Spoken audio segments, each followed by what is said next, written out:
বাড়িটা সাজানো গোছানো মোটামুটি ঠিকই আছে, কিন্তু বৃষ্টির জন্য সবকিছু ভেস্তিয়ে গেছে।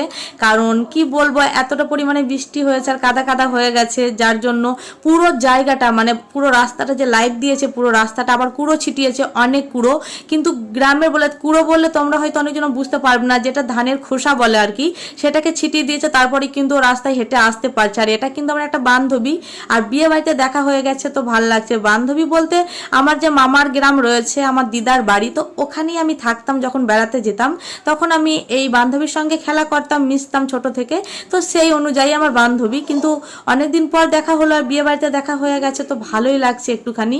অনেক দিন পর যদি কোনো বান্ধবী বা ছেলেদের কোনো বন্ধুর সঙ্গে মানে দেখা হয়ে যায়, মানে মেয়েদের বান্ধবী আর ছেলেদের বন্ধুর সঙ্গে, তাহলে তোমরা কেমন ফিল করো, কেমন লাগে অবশ্যই কমেন্ট বক্সে বলে যেও। আমারও একটু ভাল লাগে শুনতে, কারণ এরকম কমেন্ট করলে ভাল লাগে। তো এইদিকে দেখতে পাচ্ছ বান্ধবী মেয়েটাও অনেক বড় হয়ে গেছে।